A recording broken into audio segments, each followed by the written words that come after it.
JayZ didn't just battle Nas with bars. He played chess behind the scenes, making moves that would secretly sabotage Nas's career for years to come. While the public was focused on the lyrical shots fired between the two, JayZ was quietly orchestrating moves that would secure his position and undermine Nas's career trajectory. Now, we all know how Nas absolutely bodied JayZ with Ether, right? But what if I told you that in the long run, winning that battle might have costed Nas a lot of commercial success? Sounds crazy, right? But let's break it down. We're talking about two of the biggest names in hip-hop going head-to-head in a lyrical war that shook the entire industry. JayZ and Nas were battling for the throne of New York City. And when Nas dropped Ether, it was game over. Or so it seemed. But sometimes winning the battle doesn't mean you win the war. And that's exactly what went down here. Let's take it back to the late 90s. JayZ was popping, fresh off the release of Reasonable Doubt, which solidified his place in the rap game. Meanwhile, Nas had already established himself as a lyrical genius with Illmatic, and his follow-up album, It Was Written, which was another classic. The stage was set for a showdown, but nobody could have predicted how intense it would get. Now, the beef really started to heat up when JayZ felt slighted by Nas for not showing up for a studio session. Jay went ahead and sampled Nas's voice anyway on Dead Presidents 2, which was a power move, but it also was the first real shot fired. From there, it was all downhill, with subliminals being thrown back and forth until things finally boiled over at Summer Jam 2001 when JayZ dropped Takeover. Takeover was brutal. JayZ called Nas a has-been, claimed he had only one hot album every 10 years, and questioned his street credibility. It was the kind of diss that leaves scars.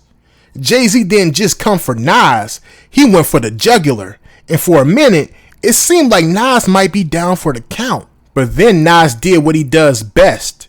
He came back swinging with Ether, a track that would go down as arguably the greatest diss track in hip-hop history. Nas went after everything from Jay's looks, his loyalty, and his credibility. He ripped JayZ apart in a way that was raw, personal, and unforgettable. It was so bad that Jay's own mom called into Hot 97 and made him apologize for going too far with his follow-up diss, Super Ugly. After Ether, it seemed like Nas was back on top. His album Stillmatic was a success, and everybody was talking about how Nas had just bodied JayZ. But here's where the story takes a turn. Because while Nas might have won the battle, JayZ was quietly playing chess, setting up moves that would change the course of their careers forever. First off, let's talk about the power dynamics at play. By the time Ether dropped, JayZ was already well on his way to becoming not just a rapper, but a mogul. He had his own label, Roc-A-Fella Records, and was positioning himself as a major player in the industry. Nas, on the other hand, was still just a rapper. Yeah, he had a couple of classic albums under his belt, but he wasn't making the kind of moves Jay was at the time. And this is where JayZ's sneaky ways really comes into play. While Nas was busy celebrating his victory, JayZ was plotting his next move. In a move that shocked everyone, JayZ offered Nas a deal at Def Jam when he became president of the label. This was the ultimate power play. JayZ was basically saying, yeah, you might have won the battle, but I'm still the boss. And Nas, realizing the opportunity, took the deal anyway. Now, some people might see this as Nas selling out, but in reality, it was just a smart business move. JayZ had the power, and Nas needed to keep his career alive. But by signing with Def Jam, Nas also handed over a level of control to JayZ, which meant that in a way, JayZ had won the war. And let's not forget about how JayZ allegedly continued to sabotage Nas's career behind the scenes. There's been a pattern throughout their careers where Jay would drop music or make major moves right around the same time as Nas, almost like he was purposely trying to overshadow him. Remember when Nas dropped God's Son? JayZ dropped The Blueprint 2 just a few weeks earlier, taking up all the attention. And then there's the infamous release of Nasir in 2018. Nas had been hyping up that album for months, only for JayZ and Beyonce to drop Everything Is Love the very next day, completely stealing Nas's thunder. It's like JayZ had this knack for keeping Nas in check, making sure he never got too far ahead. Even 50 Cent called out JayZ for this. During an interview with DJ Who Kid, 50 said, "Yeah, it was effed up what they did to Nas. That's effed up. I know what you did to Nas, Jay." 50 knew it was up. He saw how Jay was playing the long game, keeping Nas in his shadow. Despite all the speculations though, Nas doesn't think JayZ did him dirty. Nas said, "That's a H of a coincidence. I think maybe there's an energy that we both have where maybe we work around the same time." And let's talk about how JayZ has managed to rewrite the narrative over the years. Today, when people talk about the Nas versus JayZ beef, it's almost like Ether was just a bump in the road for Jay. He's managed to position himself as this untouchable figure in hip-hop, while Nas is often seen as the underdog despite his undeniable talent and influence. It's wild to think about, but in some ways, Ether might have been the worst thing that happened to Nas.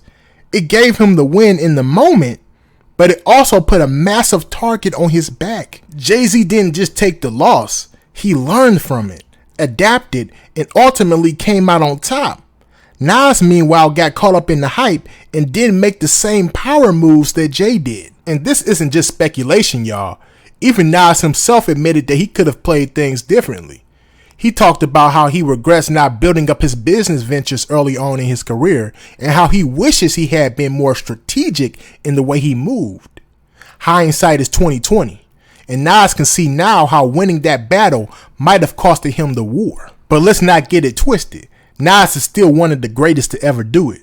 He's got a legacy that's cemented in hip-hop history, and nobody can ever take that away from him. But when you compare where Nas is now to where Jay is, it's clear that Ether might have been both a blessing and a curse. It gave Nas the momentary victory, but in the long run, it might have set him back. So what's the takeaway here? Sometimes winning isn't everything. Nas bodied JayZ with Ether, but JayZ was playing a different game. He was thinking long term, making moves that would secure his place at the top for years to come. And that's why, despite losing the battle, JayZ ultimately won the war. I feel like a lot of rappers today could really learn from this beef, especially Kendrick Lamar. The success of They Not Like Us got the whole world buzzing, but Kendrick gotta be careful not to let the powers that be play with his career like they did Nas. That's just my opinion though. I could be wrong, and I have massive respect for both artists. That's all I wanted to leave y'all with today. Food for thought. Peace.